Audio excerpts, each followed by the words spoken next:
What is up, True Crime World? You're here with Luminol on the Wall. I'm Becky. And I'm Bevy. And we're just going to jump right into our sister chat for the day. So, everyone, grab your coffee because you know we have it. And I'm going to tell you about my experience at church this morning, Rebecca. Ooh, Because okay. people are so kind. Okay, Yes, they are. so here we go.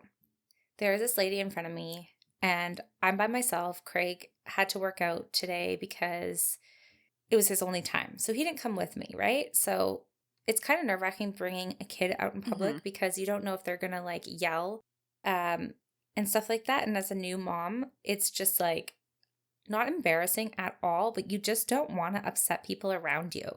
And I strive to be someone who don't give a flan hoot about that because as this lady told me, she was like so kind to Coulson throughout the whole service. She like brought out a fan that she has and was blowing it at him to distract him and like Oh, talking to him.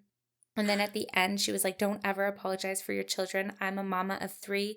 And she was like, just don't ever because children are blessings. And then I got to talk to her about like my fertility and where it was like a little bit harder for Craig and I to get pregnant. And this one lady at the church, like, I think you might have been there when she prayed for me, but she prayed over me about my fertility. And then I got pregnant with Colson like a couple days or a couple weeks, maybe months later. yeah, it was And shortly after that. yeah, exactly. And it was just like so sweet. And I just felt like empowered in that moment because it's like, yeah, like moms fighting for moms. Like, don't ever apologize for your children. Like, they're learning. And one, Colson's so little, like he's gonna babble. He has no idea, like maybe not the best place to babble, right? Like no Oh, clue. yeah. Also, my church has like a room for mothers from that have babies from 0 to 1. And it's like so cute. You see the service in there. It has a change table, like toys, like 2 couches. So I got to go in there and nurse him. I was originally just going to go to the bathroom and do it in a stall because, you know, that's like, you got to do what you got to do. I didn't have my cover or anything. So, anyways, it was just like so nice. I'm like, geez, it really does feel supportive when people accommodate moms. Oh, for sure. And it makes you like want to go places more. Like you feel empowered to go to church and not be like embarrassed if your baby starts losing it in the middle of a service where arguably it's kind of quiet, right? So everyone Yeah, can hear it. And you're just like, oh, maybe I'll just step out to the mommy room or parent room. exactly. Like that's so nice they have that. I I feel like know. more places should have that because it's definitely not a room that would like, not be used. Oh, exactly. People have babies all the time. There's always cycles of parents coming in and out, you know? Oh, absolutely. I Yeah. honestly would say that like a lot of places do have this, like the aquarium in Vancouver. Kudos to you guys. You had a nursing room. So like, I don't know. It's just nice to see. And then Sure. it's good to just utilize it when you can. And anyways, just thought I'd share that because it was a nice experience when I felt a little bit nervous going into it. Well, that's so So great, Bevy. just anyone out there who has had children, if you see a mom struggling, encourage her because like I think I told you, Becky, but remember when I was at Walmart and some lady in the parking lot saw me and she was like, you got this, mama. And I was like, oh, I was like, I really needed to hear that. Like, I don't know, becoming a mom is crazy. And just if you are a mom or have been a mom and you're done your child rearing years, like if you see a new mom, say something because I would say we do appreciate it, like truly. Yeah. I could imagine that would be nice just randomly to be like, you're doing such a good job. And you're like, oh, thank you. Sometimes you need to hear it, right? You have no idea. It's such a scary thing as a mom. You're like, I have no idea what I'm doing. I hope Yeah. I'm doing my kid justice. I hope my baby is okay. Like I hope I'm not damaging him for life or her for life, you know? Just Yeah, by for being sure. me. Yeah. Aw, well, I'm glad that was so good for you at church because, Yeah. as not a mother, I would also be a little scared to take my baby out to Yeah. places because of the noise and just you never know. So I'm Yeah. glad you did So it, it was Bev. just lovely. Thanks, Beck. So yeah, that's like all I have for you. Oh, well, that's great. That was a really good story. And Thanks. do you know what today is? What today is? Yes. Oh God, the Grey Cup. Okay, that is true, but not where I was going. today is the day where I set my Christmas stuff. Oh, yes.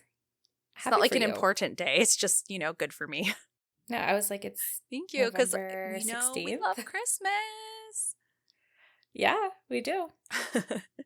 And a kind of insignificant day. Yeah, just a normal day. No, it's not insignificant. Are you kidding me? When your Christmas stuff goes up, that's a great day. We all know it. At least 25% happier. Yeah, at least 25%. And we all know whenever you get a boost of happiness in your life, it's well worth it and amazing to celebrate. So there it is. Go Christmas Decorations Day. You woo! Whoop, whoop. All right, Bev. Well, enough about us and, our very intriguing lives. Oh, so intriguing. Yeah. Why don't we get into the case? All right, let's do it. All right. So today I realized we're talking about a woman being at the center of this case, which Becky seems to somehow gravitate towards. But Becky, tell us about the case. Is it messed up or what? Oh, it is messed up. It's filled with a bunch of lies, dramatic events, and a decently bloody crime scene. All right. So, well then, let's get into it. Let's do it. All right. So Alex was born January 1st, 1994 in St. Croix Falls, Wisconsin, to his parents, John and Kimberly Woodworth. Alex and his 3 siblings were raised in Osceola, Wisconsin. According to his father, John Woodworth, Alex was always there to help. Alex was also a proud and involved older brother. He was known to go out of his way to help his siblings in many ways, especially with their schooling. You see, Alex himself had a love for knowledge and was himself highly intelligent. After graduating high school in 2012, he graduated from the University of Wisconsin with degrees in philosophy as well as a minor in biology. His classmates adored him. He was interesting and kind, the type of guy anyone could have a deep and meaningful conversation with. Now, after university, Alex, he had a dream of becoming a philosophy professor in Oregon. But in order to do so, he needed to attend a philosophy graduate school. And he applied to several schools, and while waiting to hear back, he remained in Eau Claire, Wisconsin, with all of his friends. And at the time, he worked as a tutor and a part-time barista at a cafe called Racy Delaney's. As of 2017, things were going really well for Alex. He had a pretty bright future and big goals. One day, he had been at a local bar called The Joint, and he was writing about a philosophical idea when this young woman approaches him. She had noticed that he was off on his own doing some writing, and she was intrigued by this. So she introduced herself as Ezra McCandless and asked what he was writing.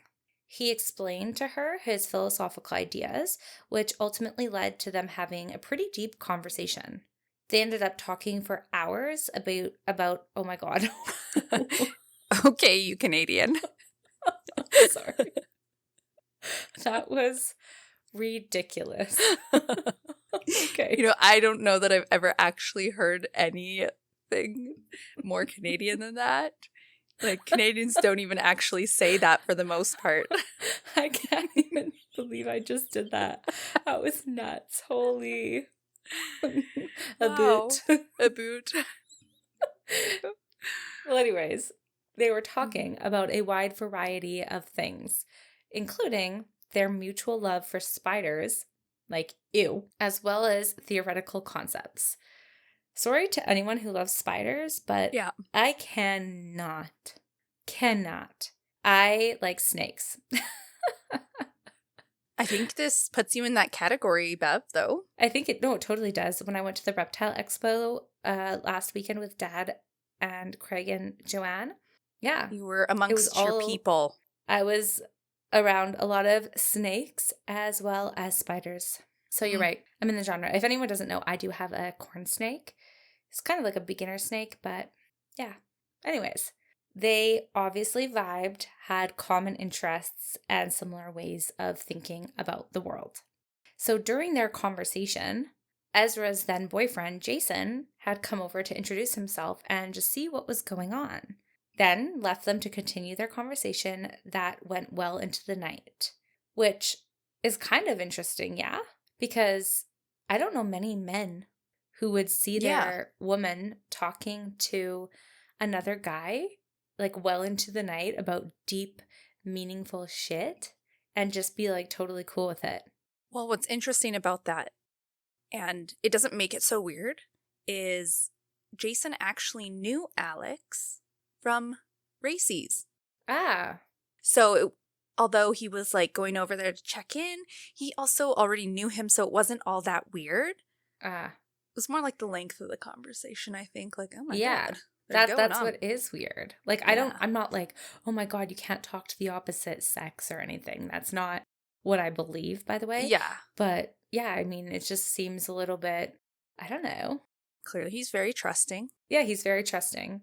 Yeah. Just let them go have their philosophical conversation. Yeah. You know, some people Exactly. aren't intrigued by those. Not that I'm saying Jason wasn't, but maybe he was. Maybe he wasn't. Yeah, maybe he wasn't like into it. He's like, "You go ahead, talk that stuff to Alex." Exactly. Or he walks over, he's like, oh, they're talking about spiders again? Ugh.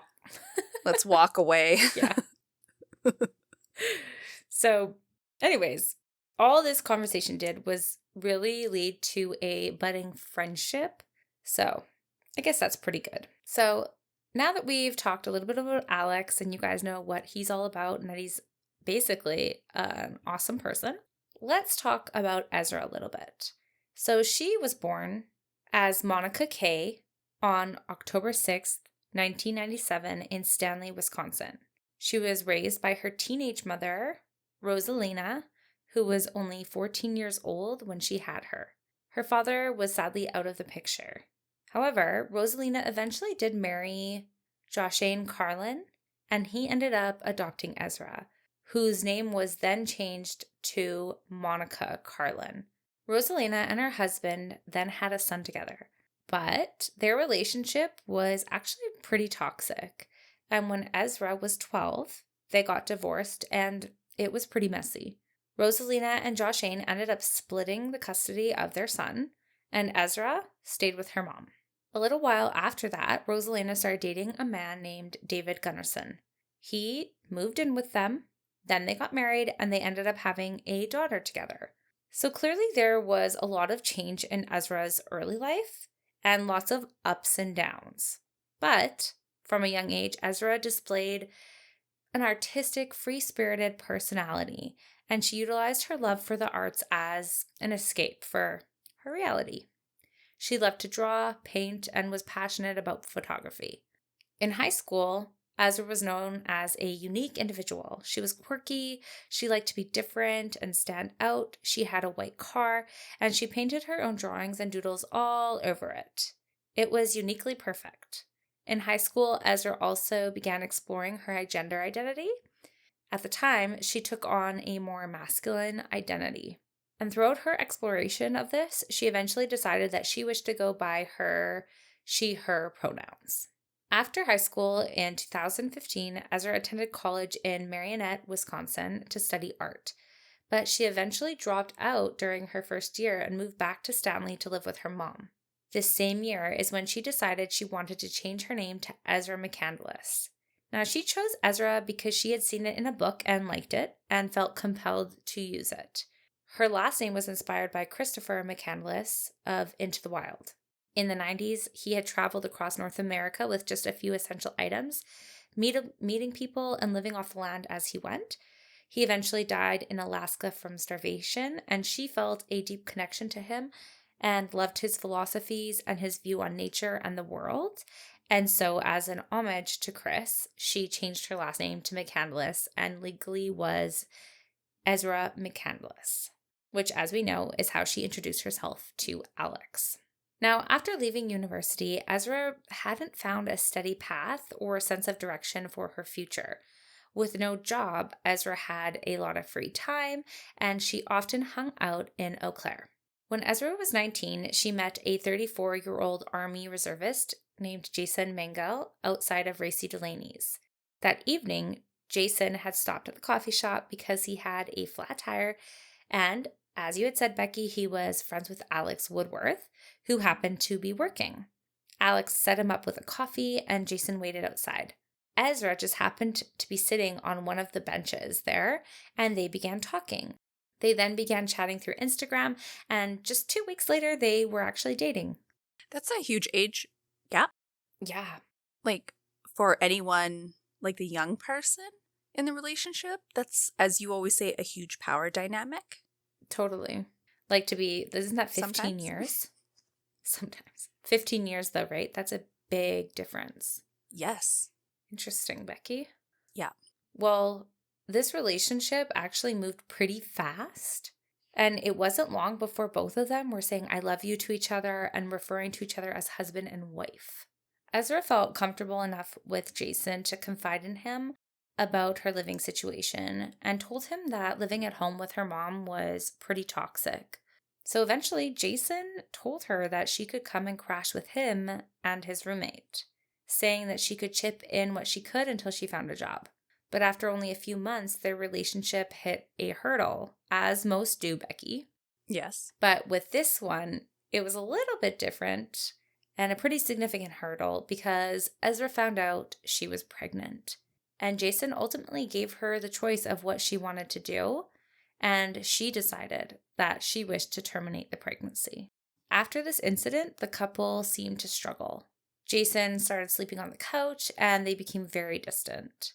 It was like around this time that she had met Alex as well, so she really leaned to learn on her friendship with Alex to get her through what turned out to be a pretty emotional time for her. Right. But their relationship took a turn and they began sleeping with one another. And it was more than just sex.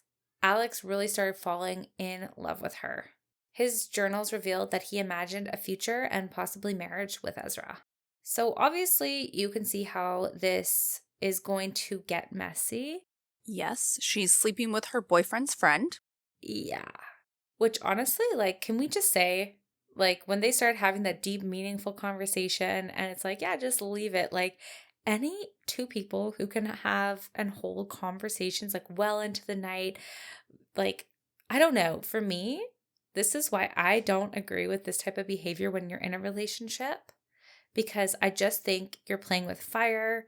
You're building a deep, deep connection with somebody. And I don't know that I find it appropriate. Like, I wouldn't want Craig to develop such a deep friendship with another girl to that extent because, I don't know, it's just so easy after you have that deep connection to cross boundaries. Yeah, it is. And you know what? There are so many rom-coms that have that exact situation. Not necessarily the cheating, but where it's like two people randomly meet and they have this deep, deep conversation over a glass of wine or a piece of cake or something, and it goes into the nights, or they close down a bar or a restaurant, and then next thing you know, it's like this beautiful love romance. Now, Exactly. I know that, yeah, I know that's only in movies, but it's literally it's like not, though. happening it can't in be real only life. in movies. Yeah, No. like look at this. It's happened in real life. So, yeah, anyways. It's a no-no for us. It's a no-no for us. And obviously in this situation, it did lead to something romantic. Now, Jason, as we know, was in the military and often away for weeks. And while he was gone, she spent all of her time with Alex. But every time Jason returned, she would distance herself from Alex. And this was really hard on Alex. Yeah, I can see why. Like, you think you're falling for this girl, and then she's like, boyfriend's back. We'll chat in like another couple weeks, or we'll barely chat in between. She doesn't want to seem suspicious. Yeah. And she's dipping her toes in both ponds. Yes. Now, in February of 2018, Jason had called his friend John Hansen to look after Ezra while he was away, to check in on her. John was a close friend to Jason and also knew Ezra. At one point, the three of them would play Dungeons and Dragons together. Jason and John were big into D&D, but Ezra wasn't, and she eventually stopped playing with them. It does sound like I've never played D&D, but D&D does sound like a game that is hard to just pick up and play sporadically, unless you really know what you're doing. Haul. Yeah. Yeah. So I can see why she's like, rather not. Yeah, it's probably like a more intense game. It's not just something you can like play for 20 minutes either, right? It's like a long one. Yeah, it ain't no Uno. It ain't no Uno. Oh, God. Speaking of Uno, Craig and I just saw like a different type of Uno. There's a bunch of different ones, and Craig was thinking, "Oh, we should get this and bring it to Christmas because it's like No Mercy Uno or something." Oh, Yeah, no mercy Uno. yeah. I think I made that Ooh. up, but like that was the vibe of it, you know, like Right. shit's going down. Yeah, it sounds like it could be like a angering game Yeah, that's what I thought. I was like, oh, I for feel these like competitors in my family, Bevy. I was like, I'd probably lose my shit. I'd have to like practice some I literally just had the self-control. image of you like at my table at Christmas, throwing the cards on the table, standing up and slamming your hands, be like, I'm not fucking playing, and walking away. Like I had that image so strongly just as you said that. I was like, uh-oh. I feel like because it's happened before. Yeah, it has happened before. But I So I'm usually like, say, I'm fucking done. I think it was during Skippo, that stupid fucking game. and Catan. Every game, it turns out. Clearly, I'm a little traumatized from you Right? during gameplay. So maybe we shouldn't actually. Yeah, we put it back on the shelf for that reason, I feel like. Oh, you guys are so smart. Yeah, Good like job, we said, Bevy. Christmas makes everyone at least 25% happier. That would like put us into the negatives. No bueno, baby. Yeah, No we bueno. never celebrate Christmas again and be like, wow, it's getting volatile. Sorry, guys. Yeah. Relationships have been ruined. So anyways, she stops playing D&D with them. But this is around the time where we start to see Ezra's controlling and manipulative behaviors come to play. Despite not wanting to play D&D, Jason still wanted to go and hang out with his friends and play, but every time he was about to leave, she would lose her mind and freak out, and to keep the peace, Jason would ditch his plans and stay home. She did this frequently enough that he almost stopped playing altogether, which is sad. With that being said, it wasn't too weird that John was tasked with looking in on Ezra. Right. They're friendly. She knows him. A bit of a companion while Jason's gone for weeks at a time. Exactly. I mean, like, he also doesn't know what's going on with Alex and that she's probably fine without John, but that's behind the scenes. He does not know. Okay. Yeah. Like, he's more so doing this to look out for her, not to, like, spy on her, right? Yes. So one night, John invited Ezra over to do some drinking with him and his roommate. And keep in mind, Ezra, as we know it at this point, is under 21. So she is not of the legal drinking age. And as the night progressed, Ezra and John ended up sleeping together. OMG, Becky. And then a second time when John dropped her off at Jason's place, in Jason's bed. It was very shortly after that Ezra texted Jason that she was ending things and moving back to her mom's place. OMG. She just can't stay faithful. And like, Jason's got to get some better fucking friends.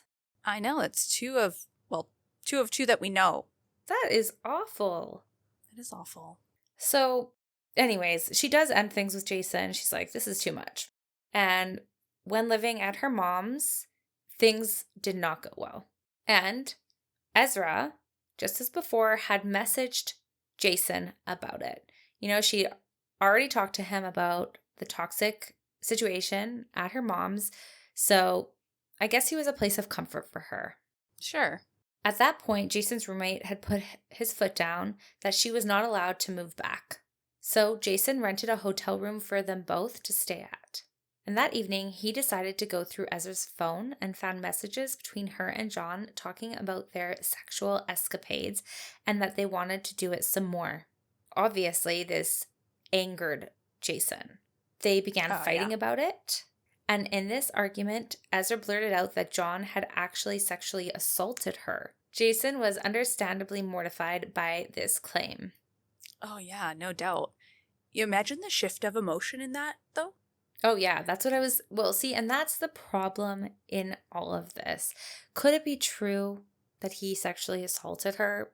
potentially, right? But that shift that you're talking about kind of points to the fact that maybe Ezra wanted to manipulate Jason and kind of take the blame off of herself and place it on John. I mean, he was angry at her. Surely it is a hard thing to have someone that you were in a relationship with come at you talking, like saying, how could you? How dare you? So it might be easier to take the focus off yourself by claiming sexual abuse. Other factors that make me feel like this was not maybe the truth is he saw text messages saying they wanted to do it again. Mm-hmm. You know, I don't know. It seems a little bit more intentional than sexual assault. Yeah, right? Yeah. But of course, Jason cares about Ezra. So hearing this, he is mortified. So Jason and Ezra made their way over to another one of Jason's friends' houses named Josh. Jason was explaining the situation and was clearly getting heated. So heated to the point where Josh was concerned about where this was leading and what Jason might do. So he called 911. While Jason was speaking to an officer, Ezra asked to speak to another officer in private, and she told them about the assault. She was brought down to the station, but refused to give the officers her phone to see the text messages. And I think we both know why. Yeah, she's lying, probably. Yeah, and if they do see her phone and see text messages between her and Alex, it kind of shows a pattern of her cheating on Jason, which doesn't look good for her with her claim. No. However, when contacted, John, with no hesitation, handed over his phone to show that Ezra had lied. On top of that, detectives ended up speaking with Alex, who told officers that she had confided in him that she had consensual sex with John but regretted it. So instead of admitting the truth, she tried to throw someone else under the bus. Which is absolutely, like, on the top 10 worst things you can do to someone. Oh my God, yeah. Like, totally. Who wants to be called a rapist when they're not? Like, that's crazy. It is. And also, like, just to, like, save face a little, like, just admit it. You saw he saw the text. And to be honest, Bev, the texts were very incriminating. It wasn't just, like, cryptic or anything like that. It was, like, basically, like, when am I getting plowed again? Yeah. Oh, and then, like, even Ezra was, like, talking about art. She's like, oh, I also love art, and maybe we should do this sometime again. You're more than just a good dick. Like, I don't even actually know quite how Jason believed her because it was just like, yeah, get some. By the way, that's literally what it was like. I just have to say, like, can I please put that on a card to my husband? You're more than just a good dick. I love you. You're more than just a good dick. Hey, you know what? There's nothing stopping you, Bev. I'm sorry. That's just like, what a thing to say to someone. I know, right? Mm-hmm. But then say that to him and then accuse him of sexual assault. Like, what a jerk she is. Like, that's, I just can't handle her. You were going to say what a dick, and then you were like, wait a second. I was about to say that, and I was like, I know you were. No, Becky, don't say that right now. I saw it. Yeah. So currently we're seriously. learning that Ezra is just not the greatest person, and she cannot take responsibility for her own actions at this point. Right. Which, by the way, is just a common theme through the rest of this podcast. Well, there you go. She seems a little immature, Becky. A little immature. Absolutely. Mm-hmm. So after learning all of this, the case was closed and no charges were laid. Ezra then once again moved back in with her mom. However, she did get in a huge argument with her mom and was forced to move in with her father. A few days later, Jason was still really torn up about all of this, and while at Racy Delaney's, he decided to chat with his friends Alex and John. It was in this conversation that Alex ended up spilling the beans about his and Ezra's relationship, that they too had been sleeping together. Now, clearly this did not go over well for Ezra, Her friends at the coffee shop just stopped talking to her. No one trusted her.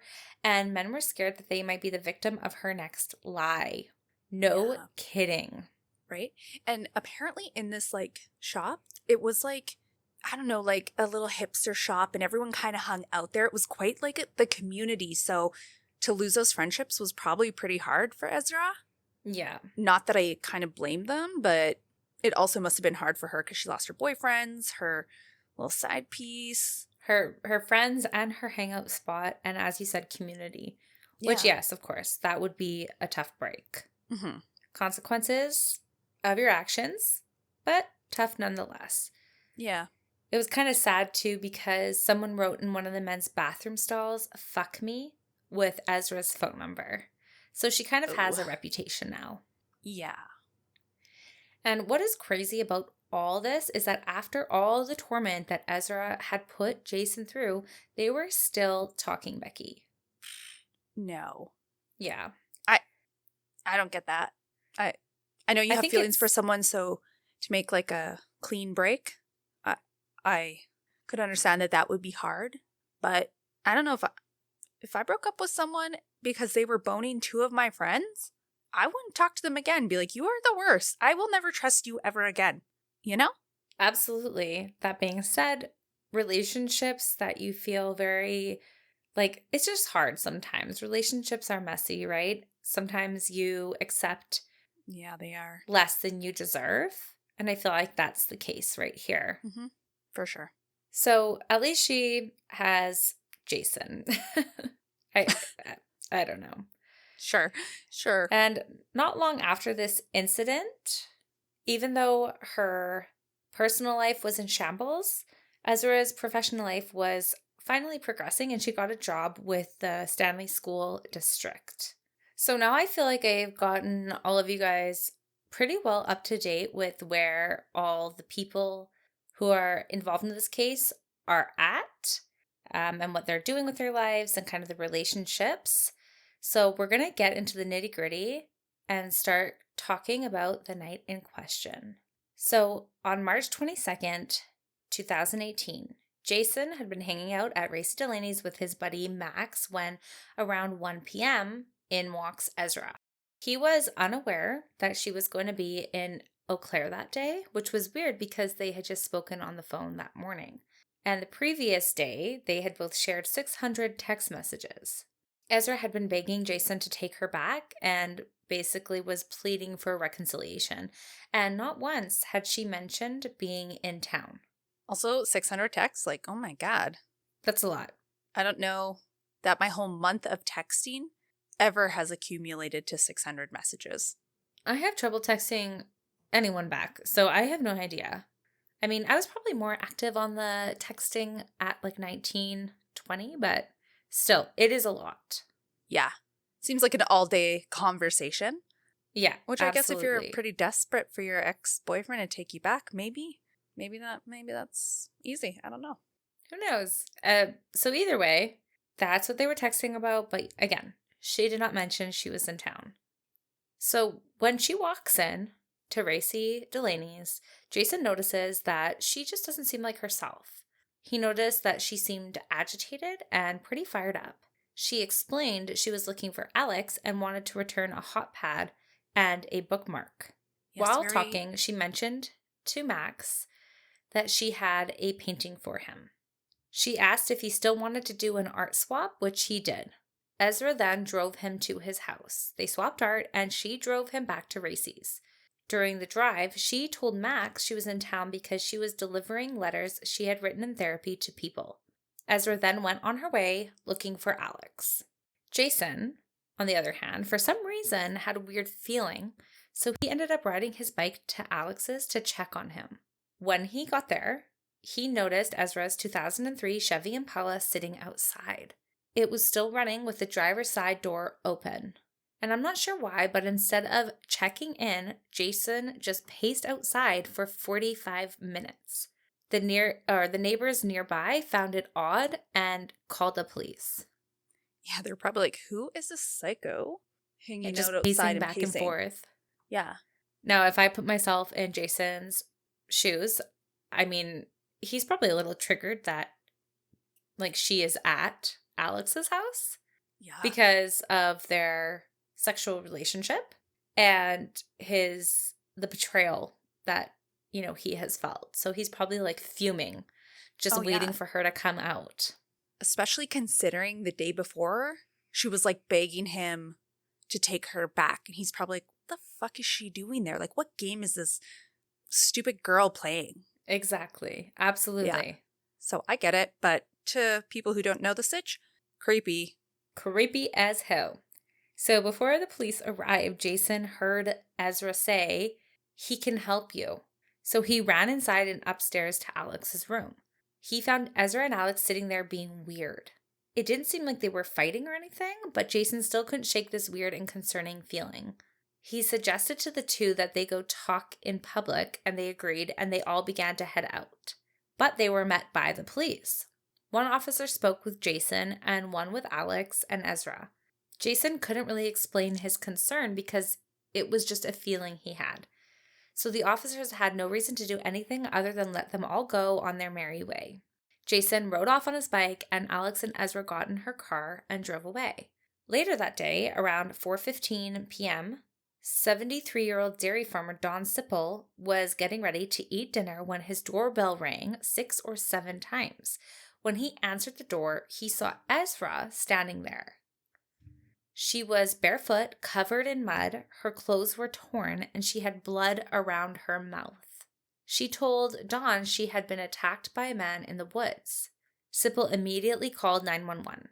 While on the phone with the operator, they asked Dawn to ask Ezra for her name. However, she only claimed she didn't know. She didn't know anything. And when paramedics arrived, they asked Ezra where she hurt, and she told them that she hurt all over. They also asked her if there was anyone they could call, and she repeated Jason Mango. One of the officers also asked her what the last thing that she remembered was, and she said, "Getting them off of me." So if I was a paramedic, a professional like that, I would assume, or an officer, I would assume that Ezra was attacked by multiple people. Right. Obviously, she used the term them, which infers more than one. So, exactly. Now, although Ezra was in a lot of pain, she was able to walk from Dawn's home to the ambulance and was then taken to the Mayo Clinic in Eau Claire. There, she was asked her name again, and she told them Monica K, and asked them to call Jason Mango. So obviously, she does kind of seem like something, like some type of memory confusion or what have you. I mean, now she's referring to herself as Monica K, which we know was her given name at birth. So things are kind of seeming a little odd. Totally. But what I do find is interesting about that, Bev, let's say there's memory loss. It's interesting that she would refer to herself as her birth given name, but somehow still be able to recall Jason. I know. I was thinking the exact same thing. Like, doesn't that seem weird to you? Yeah, it absolutely does, because you would think if she can't remember her name and if her memory is going way back to, when she went by Monica, that she probably wouldn't remember anything past that. And obviously she met Jason after she had already changed her name to Ezra. So it is a little bit odd and confusing. Yeah, like we're no experts in the memory loss department, but, it does. It's inconsistent, that's for sure. So she has obviously claimed that, or at least in her ramblings, has stated that she was attacked by multiple people. So a sexual assault nurse examines her and documented that Ezra had a bunch of superficial scratches on her arms. On her left forearm, she had letter-shaped lacerations spelling B-O-Y, boy. Ezra claimed that Alex had carved the word into her skin while they were hanging out in Owen Park. So the police began looking for Alex, thinking he was this dangerous criminal on the run. But when they searched Owen Park, they couldn't find him. They went to his home and he wasn't there. And to top it all off, his roommate hadn't seen him either. Police called his friends and family, and no one had seen him or even heard from him. The next day, March 23rd, Alex still had not been found. Officer Gruel and Detective Piper returned to Don Sippel's property and spoke with him to see if there were any more details they could get from him. While waiting for Officer Gruel, Detective Piper decided he was going to drive down the road, and when he did, he saw footprints and decided to follow them. He followed them down a dirt road and found Ezra's white Impala stuck in the mud. The car had shoes, blankets, and some other items just strewn about. But as he got closer, he saw a body hanging outside the rear driver's side door. And it was none other than Alex. Alex's head and torso were laying on the ground. The detective immediately called the crime scene investigative team. And not long after, the medical examiner arrived and pronounced Alex Woodworth deceased. Alex had been stabbed 16 times in the head, the neck, the genitals, and the torso. His throat had been slit 3 times. I just want that to sink in because that is like overkill. That is ridiculous. I don't think in all the cases we've ever done is that like someone's throat was slit 3 times. Like that is savage, Becky. It is. I think overkill is the best way to say it, like you said. I just couldn't even imagine. I couldn't imagine having to see that. Like as the officer? Mm-hmm. Yeah. It would like, be a tough sight. So disturbing. Mm-hmm. Now, luckily for the detectives, an 8-inch fixed blade knife lay discarded nearby. And Alex's phone was also found in a ditch.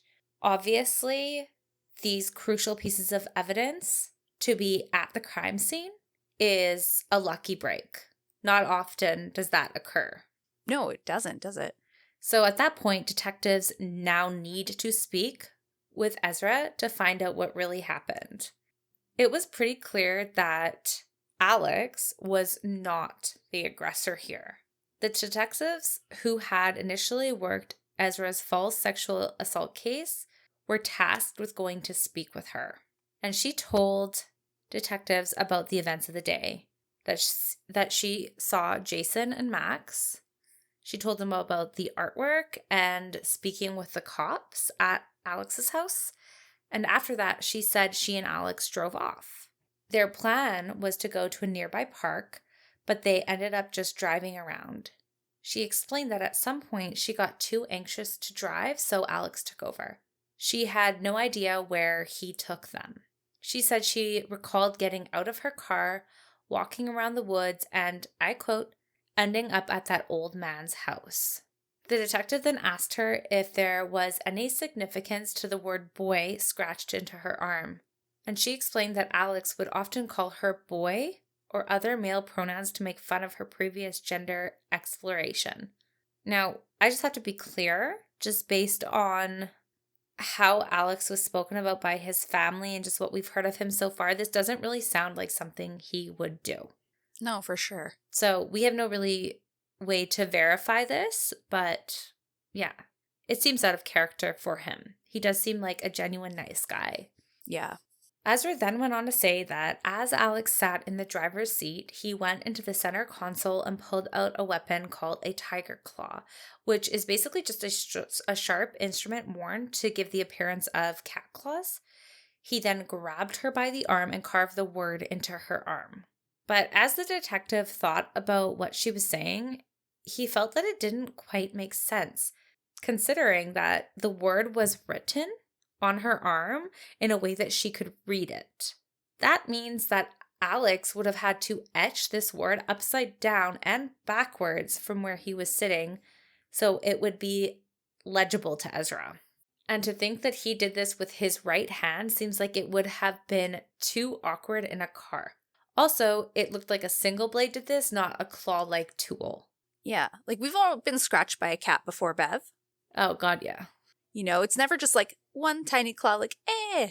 Well, I shouldn't say never because I actually have. Yeah, so have but I. Typically it's like 2 or 3. I was like, wait a minute. Yes, I have. But typically if you were to like use like imagine your hands were claws, you'd have like, and use it like a cat paw, like fingers or three, multiple. So it seems like there would be like a double writing, not just, a little bit finesse he would have to have used to make it a single blade. Yeah, and even more so, as the detective mentioned, like he would have had to write it upside down and backwards.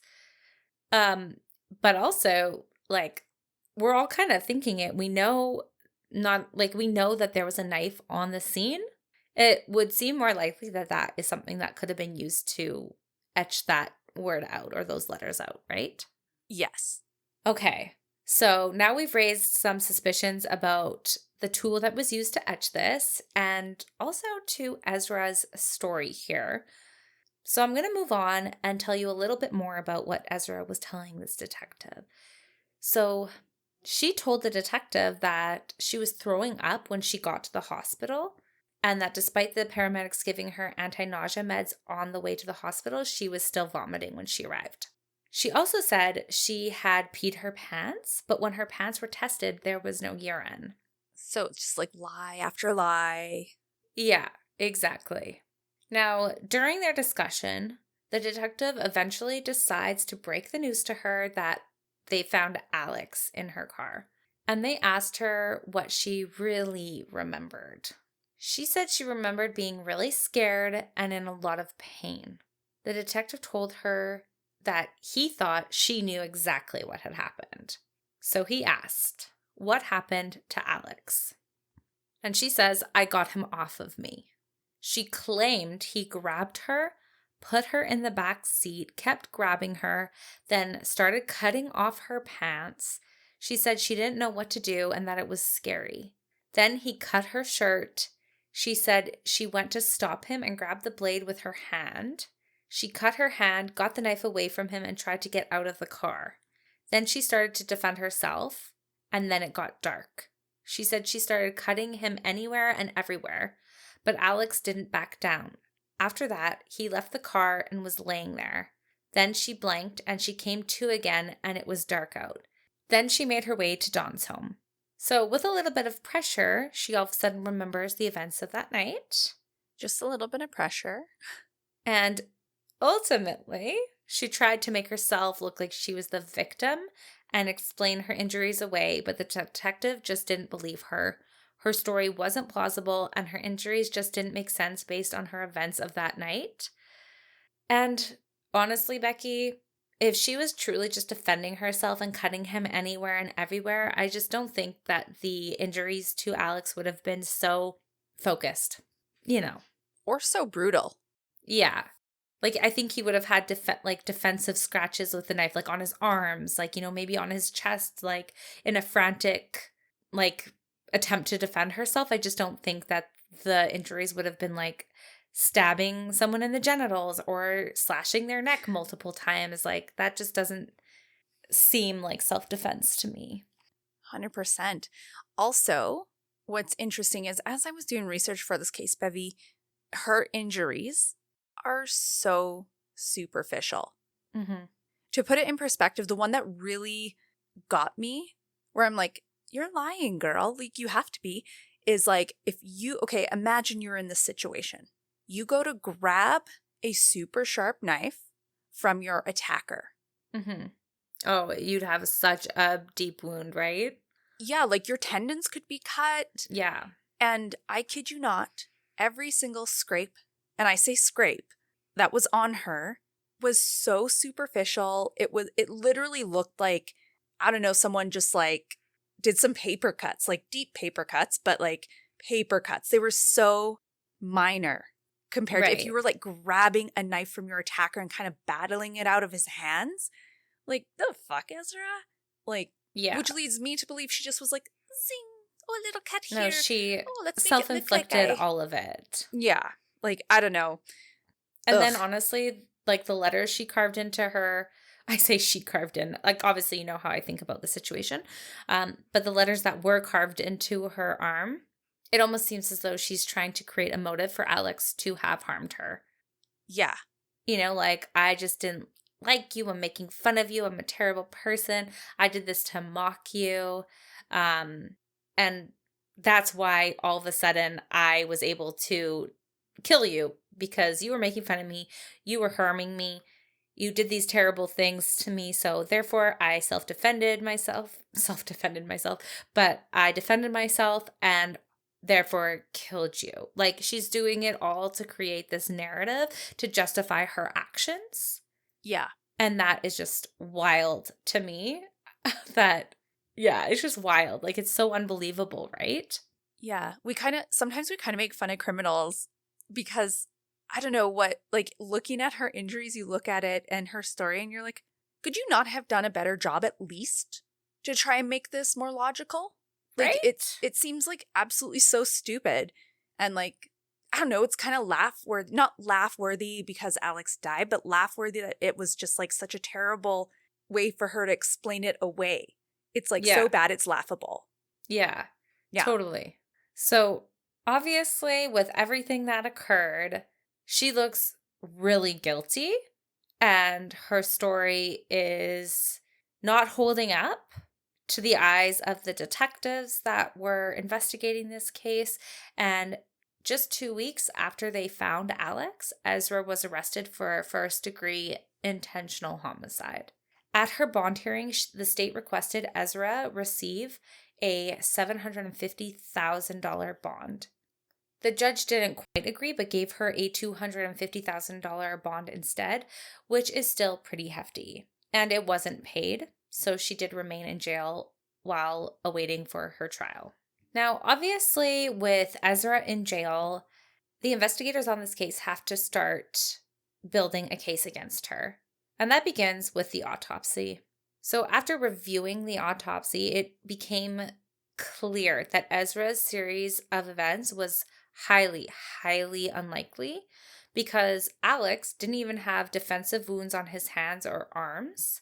And leading investigators believe that this attack caught him off guard. So as said before, he had 16 stab wounds all over his body. He had giant gashes on the back of his head and had been stabbed in the temporal bone and eventually into his brain. Again, his neck had been cut 3 different times on the right side, and some of the wounds had been inflicted after he died. What was even more heartbreaking is that none of the wounds caused his immediate death, meaning that he felt every injury that was happening to him. He also lay there bleeding and suffering as Ezra set up the scene, caused her own injuries, and roughed herself up to look like she had just been attacked. The report made it clear that if Alex had been found within about a half hour of the attack, he potentially could have been saved. Which I think clearly speaks, Bev, to Ezra's intention. You know? Like the fact that she caused those injuries and then just let him bleed to death and suffer. She Says wasn't. A lot. Yeah. Just, to me, there's nothing you could do to convince me that that was self-defense. I think if I was attacked and I did cause major harm to someone, I would be calling 911 immediately. Oh, yeah, 100%. You would make sure that you were not responsible for their death, even though, they attacked you, right? You would call 911 and get help for yourself or what have you. Yeah. And even I wish no one to die, so I would want them to live as well because they should, like, I feel that they should actually face some justice or some consequences for them attacking me. Yeah. You know? So. No, it's a fair point. It absolutely shows her intent. So on April 25th of that year, Judge Peterson had Ezra evaluated just to make sure that she was competent for trial, and she was deemed competent. Despite that, however, in October, Ezra's lawyer sent a letter to the judge advising that Ezra wished to change her plea to not guilty by mental disease or defect. And then a couple months later, in February of 2019, Ezra told Judge Peterson that she would be changing her plea once again to not guilty, but would be testifying on her own behalf. And the trial began on October 15th, 2019. The defense ultimately decided to continue with the narrative that this was all self-defense, which I'm not sure is the right way to go, but here we are. I think it might be the only thing they have. Yeah. The prosecution declared that Ezra intentionally lured Alex to a remote area with the intention of killing him and framing him, making it look like she was defending herself. They argued she did this because it would prove her love and dedication for Jason. Interesting theory, because I was wondering what the motive could possibly be. But I mean, I think that's a really great theory, considering the day before this, like, she did murder Alex, she was pleading to Jason to take her back, right? Yes.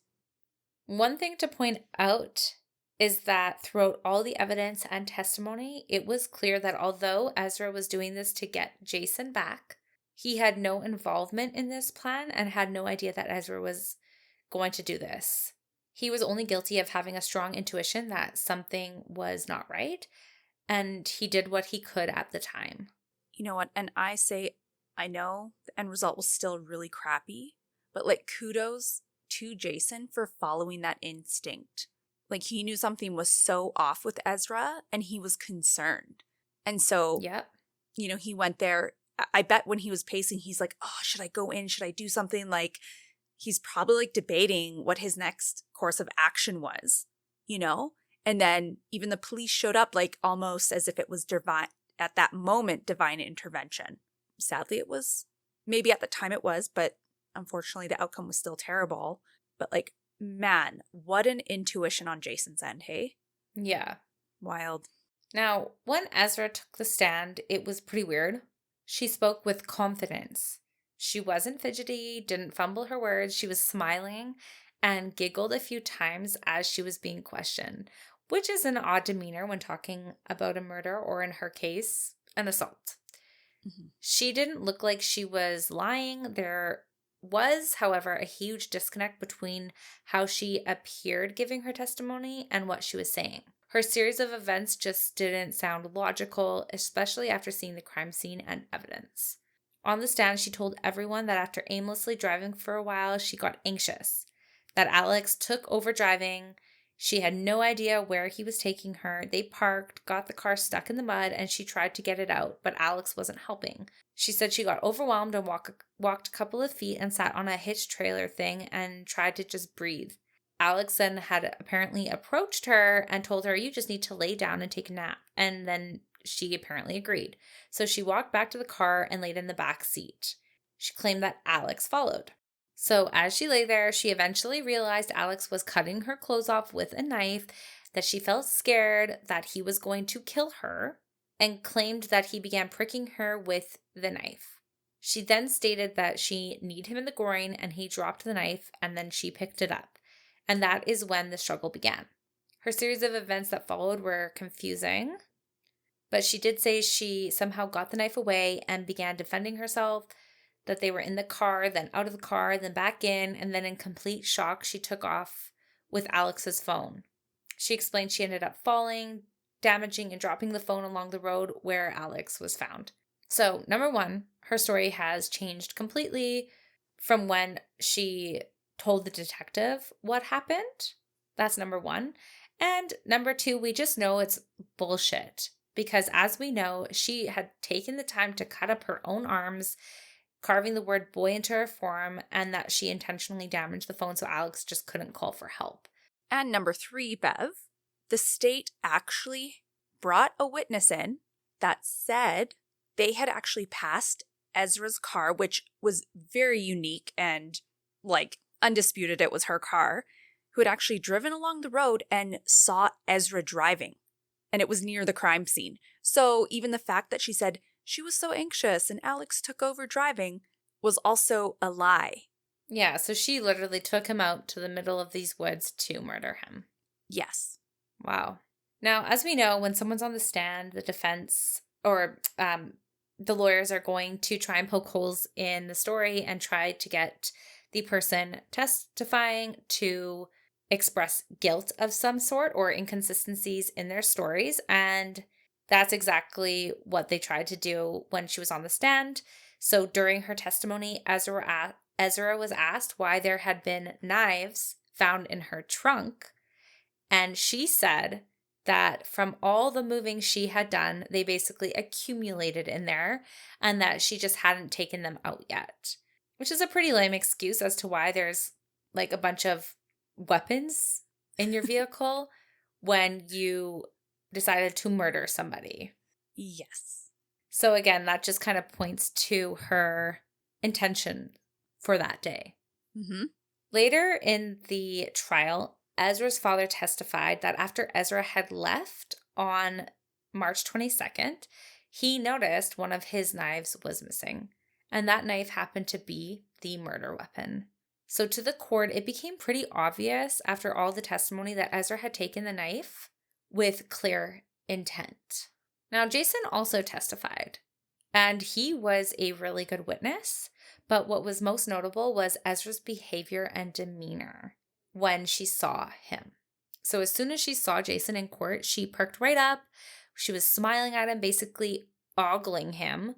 She looked like a giddy schoolgirl.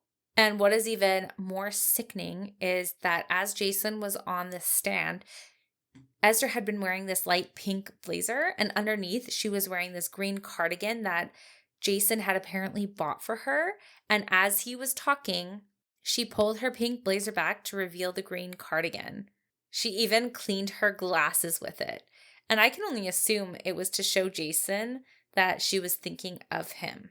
But it's crazy because she is at her own, like at a murder trial for her. Like she's on trial for murder, being like this, like, oh, what is it called when you like try to seduce men? It's like she's trying to be like this little seducer, even in this moment. And obviously, we know what the prosecution is claiming as her motive for killing Alex. So this is all kind of playing into it. Like, don't you think her lawyers would have kind of coached her a little bit better to be like, yo, don't be so much of yourself? Remain neutral. But, maybe they did, and maybe she just couldn't help herself. Like, I actually watched this in the trial, Bev, and it was very clear. Like, she at one point didn't even have her glasses on her eyes, and she like pulled them down all like, oh, Seductively. I see you, Jason. Oh, and then cleaned them off and put them back on, and was just like sitting there like smiling. Like, it looked as if, okay, when you like, well, maybe not everyone, but in movies when you see like the really hot girl and she's trying to get the attention of the good looking guy, and she's all like looking to her side and being like, smile and then like look away and Totally. like from a distance, like super flirtatious. That is what it looked like. Arguably a slightly toned down version because, I mean, they are in court, but it was so noticeable. And if I was part of the jury, I would sit there and be like, yep, the motive tracks. I get it now. Yep, Yeah. you killed him for sure. Yeah, no doubt. It was hard to watch because you're like, do you not realize what's going on? Do you not? Yeah. But, Ezra. Ugh. Yeah. That's just pretty disgusting. Obviously has no empathy for what she has done. Yeah. At all. And the fact that other people can see her doing this. Yeah. A little delulu. Straight up. So it's kind of wild because even like the content of Jason's testimony is not speaking like great about her. It's not like he's like, oh, I loved her, this, that. No, like he spoke about how manipulative she was and how toxic their relationship was. He said later it was shocking to see that her games never stopped, like even in court. And eventually every single person in that courtroom saw through Ezra's bullshit. And the jury took only 3 hours to find Ezra McCandless guilty of first-degree intentional homicide using a dangerous weapon. Now, the victim impact statements were very heartbreaking. I know, Becky, you had told me that as you watched them, you did cry a little bit because they really articulated exactly, the void that losing Alex left in their lives. Yeah, obviously, it was hard. Yeah, and the loss they felt was obviously immeasurable. The victim impact statements so clearly expressed that Alex was a lover of life and people. He was this beautiful, loving, caring, intelligent man who is shaped by an equally loving support system of friends and family. They all hinted that despite what Ezra did, if Alex had a say in sentencing, he would have shown her compassion and asked for leniency. But they wanted the maximum. But it just speaks to his heart and his compassion for people. And one of Alex's good friends said something that was pretty shocking, actually, and something that we haven't heard in all of the cases that we've covered up to this date. And that was that he hoped that Ezra eventually gets out after a lengthy sentence. He explained that in jail, she's going to get comfortable and that she will eventually build a life that could be fulfilled. Day to day, she will not have to answer to anyone for her crime, so he wanted her to suffer through life on the outside world. He wanted her to deal with the full ramifications of her crime, including having no family left on the outside, no friends, no support, and having to choose to tell people or not about what she did and suffer the scrutiny if people do find out. So he really wanted her to feel like the weight of her decision, because in jail, like, you just kind of, you're in there, but day to day you're surrounded by other people who have done probably equally or worse things to other human beings, right? So you're kind of, you don't have to like suffer the judgment, maybe your own Exactly. personal judgment, but if you have none and you don't really like have a care for what you did, like, you're like, I did it, I don't give a shit, like, you don't have to deal with the weight of it every day. I can see why Alex's friend would say that. He just wants her to suffer.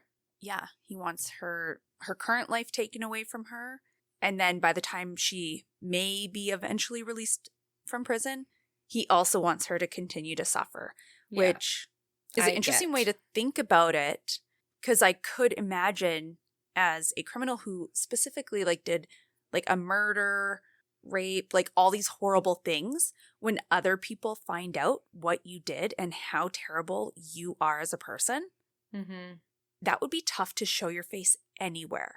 Now, that being said, I do wonder if people who are capable of murder even have the like shame associated with their crimes.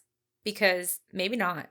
Maybe having other people find out, like, some people want notoriety in the sense they want to be known for the terrible things they did. They don't have that same guilt and like shame response that the average person would have. So with that being said, I get why he would want that for his friend to like have this woman suffer endlessly for the crime she has committed and for what she's taken away from, you know, a lot of people. But at the end of Mhm. the day, like, who knows? Like, her behavior in court kind of shows she has no shame. So I don't Yeah. know. I don't know. It's hard to I mean, say, but realistically, regardless if she has shame or not, she's a danger. And I think specifically to men. yeah, totally. So for everyone's safety, she should, I think, still stay in jail. But I get what he's saying, Same. because if she has even a flicker of a heart, it would also be very hard to go out into public after being Yeah, released from prison. So I get it. I absolutely get where Alex's friend is coming from. Now, during all of these victim testimonies or statements, Ezra sat there listening, and not one tear did she shed. But the whole time, she had this look about her, and it almost seemed like she was trying to emit an emotion of sadness, not actually feeling it. But it did look fake as can be, and it didn't change the whole time. It was just the same expression. The only time Ezra shed a tear was when Don Sipple spoke at the victim impact hearing. Apparently, Ezra had sent him 2 pieces of art, and they had been exchanging letters. He said he had compassion for this young girl, and the letters were the most beautiful letters he had ever read. He believes that everyone makes mistakes and that one day she will be able to experience the outside world again with a second chance. This was highly moving because Dawn did seem like such a genuine person with a good heart, and it reminds you that everyone does deserve compassion and forgiveness. But then you watch Ezra's statement to the courts and victims, and you are just quickly reminded how shitty she is. So, yeah. In her statement, she said, I wanted to address the courts and Alex's family, but most of all, Alex's parents. I wanted to say how sorry I am that they have lost their son, but sorry doesn't cut it in my mind. That word is not enough and will never be enough for this loss, and I recognize that. I don't think I could ever find words that will be enough to express this, especially to them. The pain they feel is unimaginable. I want to express how sorry I am for this loss because it is such a great loss. I recognize and completely acknowledge this pain, and I'm so sorry. I loved Alex very much, and I also feel a great loss. I'm so sorry, and thank you for letting me say this. That bitch. I can't stand that statement. What, the very end where she expresses she loved him? All of it. Mm-hmm. I mean, specifically that. I wanted to jump through my computer and strangle her. I mean, I wouldn't because I'm a good person. But I felt that rage inside of me because you get one opportunity to address the people that you affected to such a high level and in the worst way possible. And you don't take a single ounce of accountability. Oh, I'm sorry for your loss. That's what you say to someone whose fucking dog died. That's what you say to someone who lost a grandparent, like of natural causes or a really unfortunate accident. But you fucking murdered him, you planned it, and you're sorry for their loss? Like, get the fuck out of here, Ezra. I can't stand that. And then to claim you love him or loved him. I can't. I'm so angry. Like, every time I read this, it just makes me so angry. I went on a rant with Jamie several times about this because I was just so heated. And I just said murders are bad as a general statement. But I do think people who make these decisions and kill someone can be forgiven, and you can show a little compassion to if they are remorseful, at least. They still have to get the consequences that they deserve, but they can have forgiveness. But someone who just doesn't give a flying fart that they caused this death, they deserve nothing. I know we believe in God and God would say differently, but I have a really hard time believing that these people deserve forgiveness. She can't even admit that she did this and that she caused this pain. Ugh. Anyways, I could go on for hours and it would just be repeating how much I hate her and I think she's terrible. Ugh, but I'm fuming. I get it, Becky. I feel like the first step is to take accountability for it, right? That is that is always the first step. And without that, it's hard to move forward with any type of reconciliation. So I get where you're coming from. My breath is feeling a little shaky. Got the rage adrenaline going on right now. I'm glad you're going to finish this off. Yeah. I mean, honestly, though, it's true. I think her statement to his family was crap. And it kind of goes to show the same thing that she kind of did in the court where she's trying to emit that emotion of sadness. She's almost trying to fake being empathetic. And it's coming across as it's not hitting home, you know? No. It's fake as fuck. So Judge Peterson then sentenced Ezra McCandless to life in prison with the chance of parole after 50 years. That would make her 72 in 2070. So Ezra did file an appeal, but it was denied. In a later statement, she blamed the public and media for painting her in such a negative light. Woo, child. Again, trying to shift the blame. Yep. Now, Ezra does seem to be doing well in prison. She continues to do art and sells her art through an active Instagram page. Crazy that you can do that in prison. I just think that's crazy. It pisses me off, actually. Apparently her mom is running her Instagram page. Wow. I know it's your child, but goddamn, she's terrible. Wow. That is so crazy. I mean, you get money for prison and you can buy things in prison, right? What, those flaming hot Cheetos? Go ahead, Ezra, and eat all the Cheetos you want, you jerk. God. I've never seen this response in you, Becky. I'm sorry, I just You hot Cheeto eating bitch? That's exactly what I'm thinking. Ugh, God. You know what the worst part is? She's a great artist. I don't even want to actually really admit it, but I was looking. Becky, don't say it. Becky, stop. Becky, stop. Don't even promote it. Literally, just No. I'm not promoting it. I hate her. Don't even mention her. She's done. Let's move on to the victim's family. Please. So, because they've tried to move on since losing Alex. His dad said he finds comfort in forgiveness and in the legacy of Alex's kindness. Better man than I. Jason Mangel, the ex-boyfriend caught in the middle, has spoken publicly about the guilt he feels. He worried he was the trigger for the violence. None of them will ever forget Alex, a young man who wanted everyone to smile. So, Becky, in your fuming, rageful aura right now, I mean, try to learn a few things from Alex and, What, Bev? What? Smile. Forgive that little smile. jerk? Not forgive her, but just, don't be consumed with anger and, she did a terrible thing, but the most important thing in this is Alex's legacy and what Absolutely. he contributed to the world and who he was and, the kindness that he did bring to this world. And I want to leave on that note because That's most important. exactly. So, wow. Pretty crazy story though, hey? Yeah, pretty crazy. I just don't understand how that can happen from someone else's mistake. Like, I'm struggling right now, Bev. I get it. It was absolutely brutal and pretty savage, so I get it. Yeah. Well, until next week, sister. Until next week. Thanks for listening. Thanks for sharing. Love you hugely, and we love all of you hugely. Yes, we do.